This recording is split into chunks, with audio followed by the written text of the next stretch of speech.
Bienvenue dans ce nouveau numéro de Station Europe. Le Parlement européen où nous sommes est éclaboussé par le Qatargate. Est-ce une affaire de corruption qui n'implique que quelques personnes ou est-ce le signe que les institutions européennes sont sous influence? On en parle avec Hans van Skaren, spécialiste des lobbies, et avec Saskia Brikmont, députée européenne. Voici Station Europe.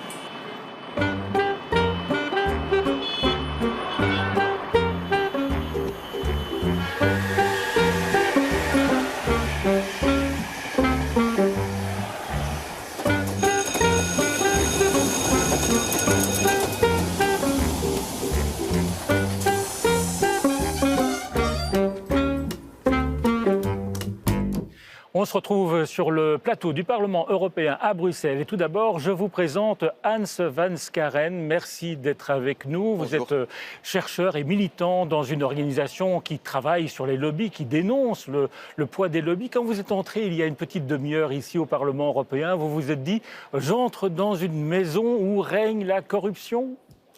Non, bien sûr que non. Nous, on fait des recherches depuis 25 ans sur les lobbies et il y a un grand poids. Et à l'époque, quand on a commencé, le lobbying était considéré pas comme un problème. Les gens n'étaient même pas vraiment conscients. Donc on peut quand même dire qu'on a vu une évolution dans cette notion de comment c'est important, les lobbying et l'importance maintenant avec Qatargate, c'est que finalement, on a l'impression qu'on commence à comprendre, au Parlement en tout cas, l'importance de régler, de balancer, de faire des règles qui doivent être respectées. Mais je dois quand même dire que, donc on n'était pas surpris dans ce sens-là, mais quand même on peut dire que ce scandale-là, c'est quand même historique, c'est inédit, et c'est pas pour rien que ça donne tellement des ondes au Parlement. Mais est-ce qu'il n'y a pas un danger de se dire bon, ils sont tous pourris à Bruxelles dans les institutions européennes? Oui, mais cette tendance est déjà là. C'était déjà là avant Qatargate. Donc oui, il faut être prudent pour ne pas envoyer des messages trop poujadistes ou anti-politiques.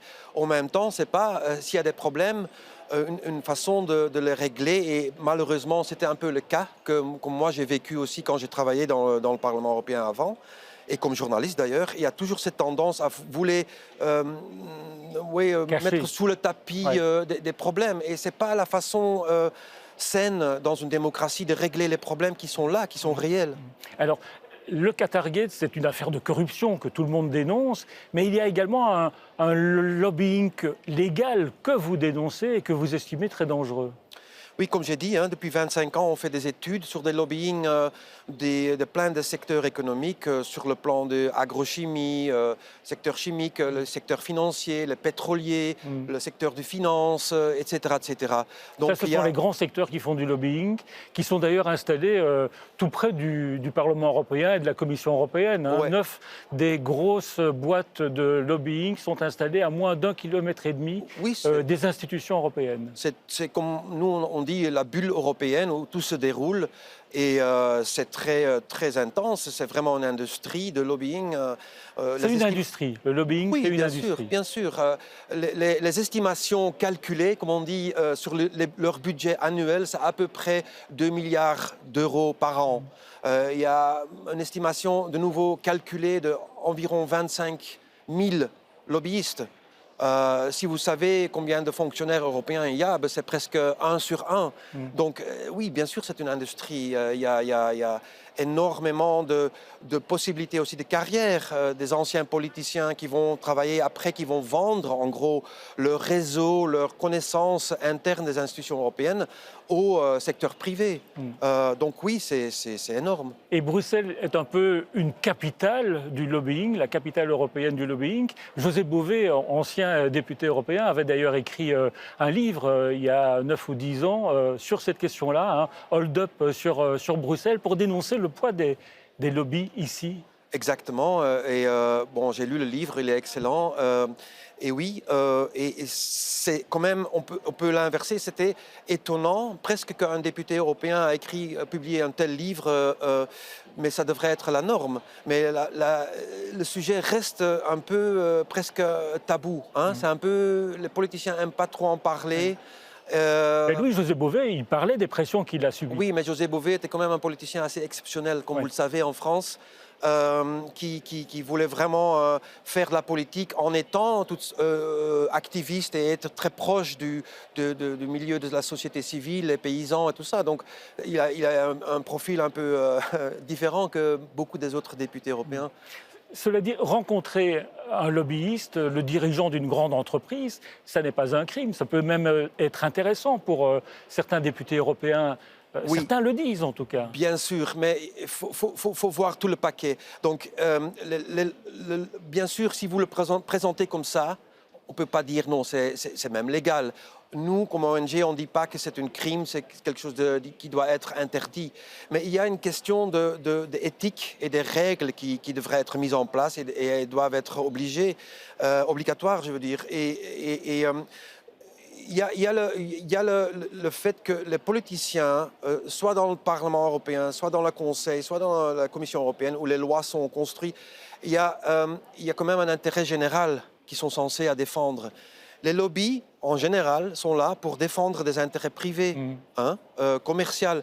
Je ne dis pas que ça doit être interdit de faire ça, c'est une question de balance et de transparence. La transparence est clé, pas parce que ça va résoudre tout, mais parce qu'au moins, les journalistes, les chercheurs académiques, la société civile aura des moyens de vérifier, de voir ce qui se passe. Et je veux aussi dire qu'on a souvent un peu, et je crains que Qatargate, ça fait un peu partie du trompe-d'œil, en gros. En fait, Qatargate, c'est assez exceptionnel. Le flagrant délit, le fait qu'il y a des sacs avec des billets, ça c'est l'exception. Normalement, le lobbying se déroule complètement plus, disons, de façon nette et honorable. Mais en même temps, si on sait que les industries, par exemple, utilisent la science et payent des scientifiques, payent des études, payent des think tanks pour produire des études. Pour Là, alors, vous pensez à Monsanto, notamment. Oui, par exemple, Monsanto qui a dû répondre à une commission spéciale ici au Parlement européen pour expliquer la manière dont ils avaient fait publier effectivement des études pour dire que bon, le Roundup, le glyphosate, c'était pas si dangereux que ça. Mais effectivement, c'est un exemple clé et très connu. D'ailleurs, il y a toujours des procès en cours en États-Unis où Monsanto a été condamné à des millions et des millions de dollars d'indemnités. Mais un des grands scandales de Monsanto Papers qui était démontré, c'est qu'effectivement, c'est comment manipuler la politique par manipuler la science. Et ça, en fait, c'est des techniques, des tactiques qui sont utilisées par tous les secteurs économiques et qui sont développées dans les années 60 par l'industrie du tabac. C'est à cette époque-là où de plus en plus c'était clair que fumer, c'est mal pour la santé et où les tabaquiers ont dit « Ouh là là, il faut développer des stratégies pour un peu influencer le débat public et influencer surtout les politiciens, leur faire peur si on va faire des réglementations, que ça va coûter des milliers d'emplois, ça va être un problème pour la croissance économique, la compétitivité, etc., etc. Et c'est exactement ces arguments qui ont été utilisés par le secteur des pétroliers, l'industrie financière, l'industrie chimique, et c'est toujours la même chose. Alors là, on parle de secteurs industriels qui font du lobbying, mais dans le cas du Qatargate, c'est un pays qui est à la manœuvre, même s'il se cache derrière une ONG, Fight Impunity, qui a d'ailleurs été créée par un ancien député européen, Antonio Panzeri. Il faut se méfier des ONG également. Oui, bien sûr.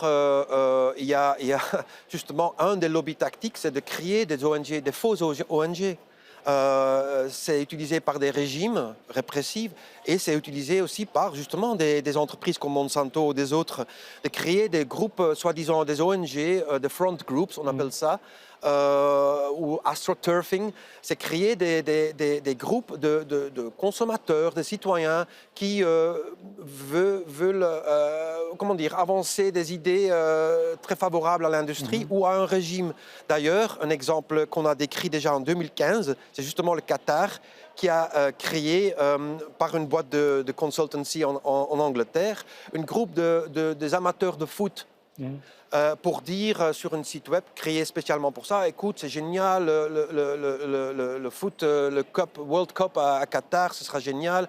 Et voilà, c'est un exemple où on utilise des stratégies comme ça pour créer une image plus favorable, pour faire du whitewashing, comme on dit. Et ça, c'est l'aspect, comment dire, où il y a vraiment toute une industrie qu'on a décrit déjà dans un rapport 2015, toute une industrie qui est utilisée par des régimes répressifs partout dans le monde, ici à Bruxelles, pour voilà, rendre leur image plus favorable.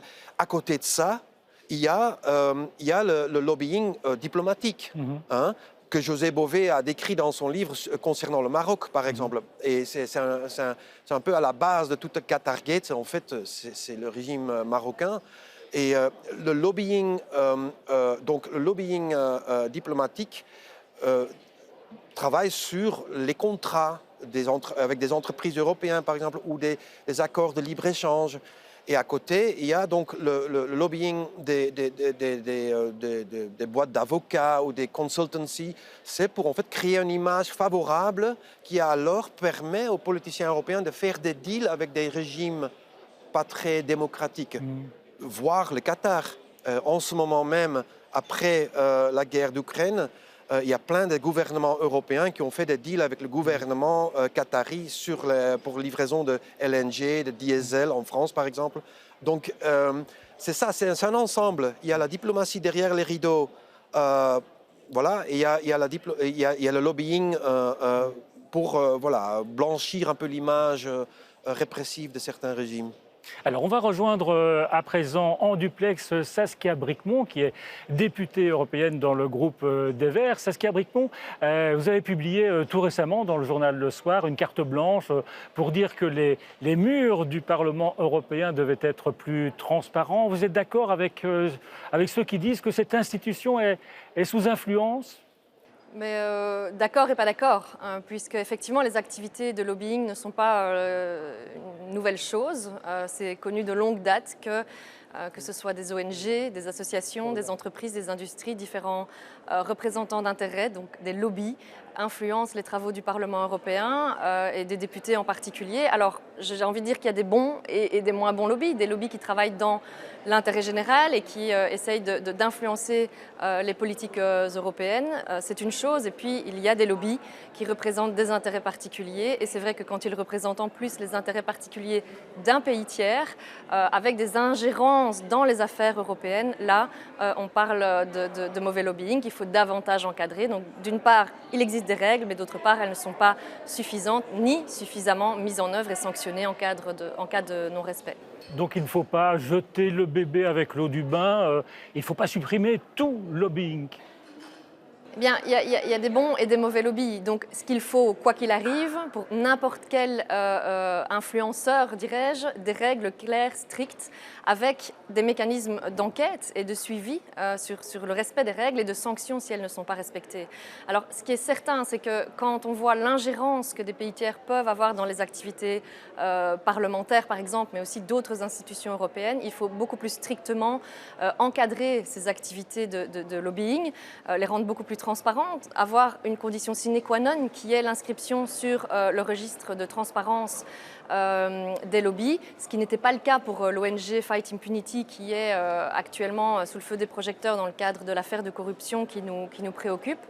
Et donc, il n'est pas normal qu'un lobby qui n'est pas enregistré sur ce registre de transparence puisse bénéficier des facilités du Parlement, puisse comme ça travailler de manière rapprochée avec des commissions, la commission droit en l'occurrence, des parlementaires, et puis aussi servir quelque part de couverture à d'autres activités et que l'ensemble de ces activités ne soit pas à minima déclarées. Et donc il est clair que non, il ne faut pas jeter le bébé avec l'eau du bain, mais il faut clairement renforcer les règles et leur assortir un vrai mécanisme de mise en œuvre, de contrôle et de sanctions si elles ne sont pas respectées. Vous diriez qu'on entre au Parlement européen comme dans un moulin, et ça vaut en particulier pour les lobbies. Il faut changer ça en particulier ?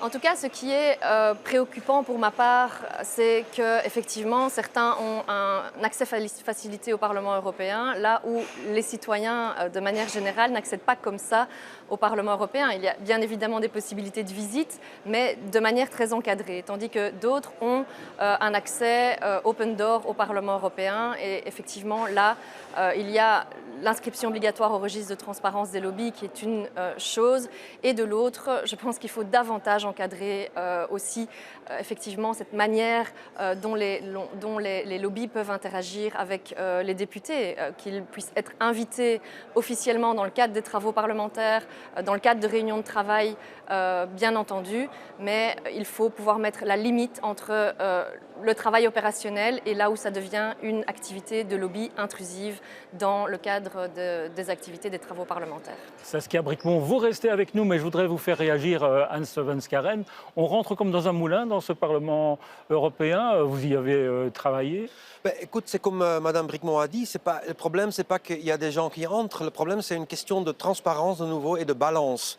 Et le fait que, voilà, j'ai évoqué le nombre de 25 000 lobbyistes à Bruxelles, ben, bien sûr qu'il y a du lobbying par la société civile. Moi, d'ailleurs, je l'appelle ça advocacy, c'est pas du lobbying, parce qu'il y a une grande différence entre faire du lobbying pour des intérêts privés et faire du advocacy pour des intérêts généraux. Il n'y a personne qui va défendre la biodiversité. Je veux dire, les abeilles, ils ne peuvent pas entrer dans le Parlement pour défendre leurs intérêts. C'est à nous, la société civile, et heureusement certains politiciens, de faire ça. Ça, c'est une chose. Deuxièmement, il y a une question de pouvoir, comment dire, de budget, de nombre de gens qui n'est pas égaux non plus. Et dernièrement, ça fait 10 ans, il y a un registre de transparence, mais c'est quand même incroyable, ça fait 10 ans qu'on réclame que ce registre devrait être obligé légalement. Et là, c'est le registre sur lequel les lobbies s'inscrivent. Oui, donc pour avoir un lobby badge, pour le Parlement, on doit être registré dans ce registre. Donc ça, c'est une bonne chose. Et pour avoir des meetings avec le top, enfin les commissaires européens aussi. Mais pour le reste, c'est toujours pas légalement obligatoire.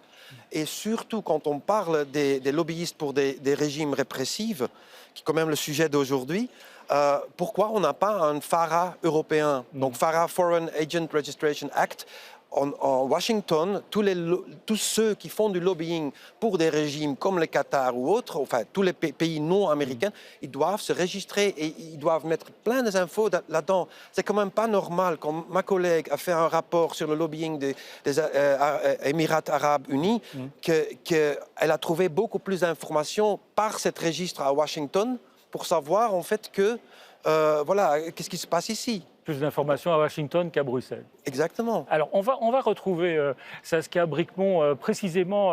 Saskia Brikmont, qu'est-ce qu'on fait maintenant? Est-ce qu'il faut créer une espèce de grand organe de contrôle, une espèce de haute autorité d'éthique? Oui, tout à fait. Donc, il y a plusieurs choses. Il y a les règles internes au Parlement européen qui concernent à la fois les députés, leurs équipes et aussi l'institution en tant que telle, qui doivent être renforcées pour davantage d'éthique, de transparence et aussi de sanctions. Et la mise en œuvre de ces règles doit être contrôlée de manière indépendante. Et c'est là effectivement qu'on demande qu'un organe éthique indépendant soit mis en place. Ce n'est pas une demande nouvelle, puisque le groupe des Verts portait déjà cette demande, ainsi que d'autres demandes de renforcement des règles depuis 2016, propositions qui ont assez rapidement été mises au frigo par d'autres groupes politiques, malheureusement, et qui auraient peut-être, si elles avaient été en place, permis d'encadrer davantage les activités de lobbying, justement, qui sont aujourd'hui révélées.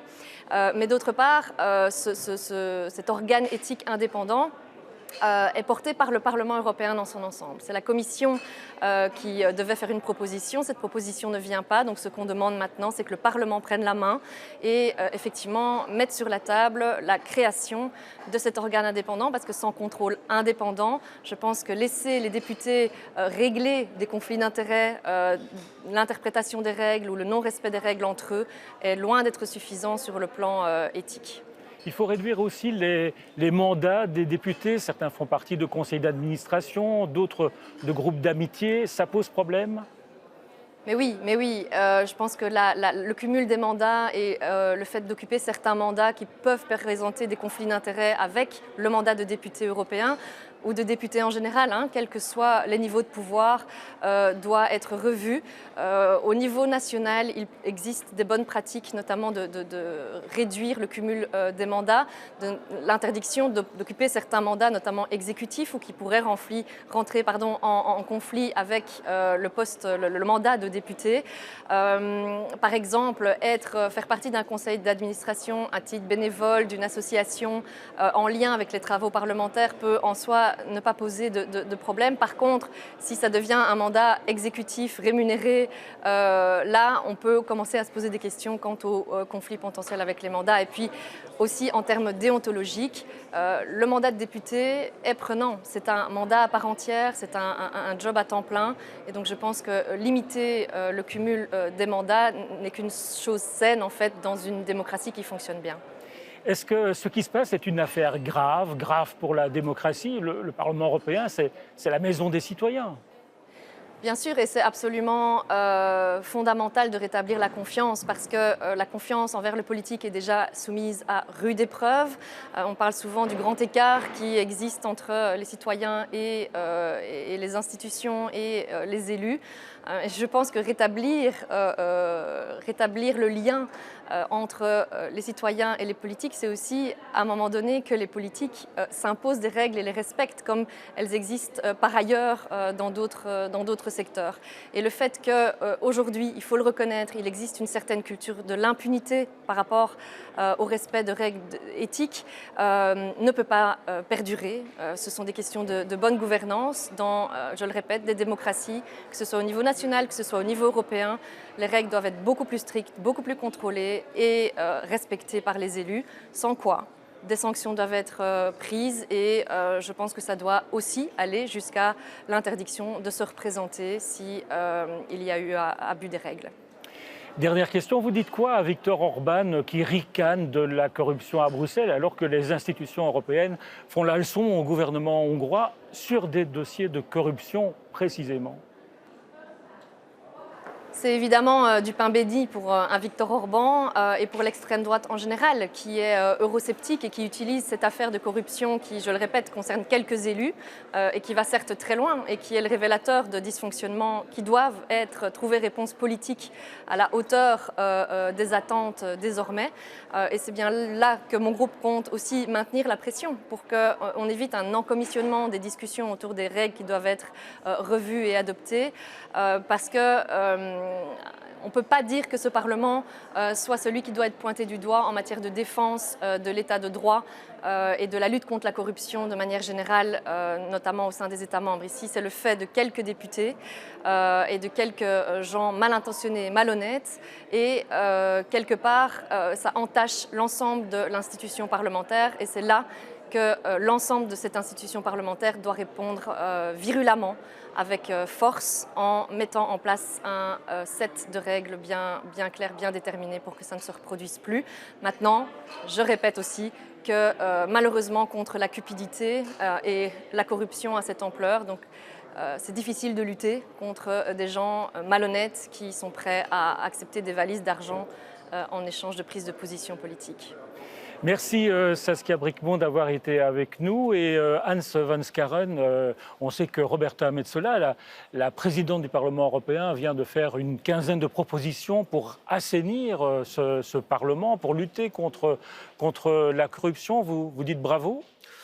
Il y a certains, il faut le dire, des positifs éléments, des choses qu'on demande depuis des années. Malheureusement, on a toujours besoin de scandales pour faire bouger les choses.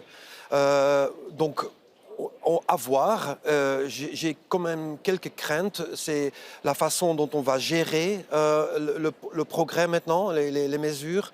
Est-ce que ce sera en petit comité, oui ou non? Oui. Oublions pas que, comme Mme Saskia Brikmont a dit, en 2016, ce sont les mêmes trois grands groupes politiques, le SND, le PPE et les libéraux, qui ont bloqué tout ce qu'on propose aujourd'hui, donc c'est une chose.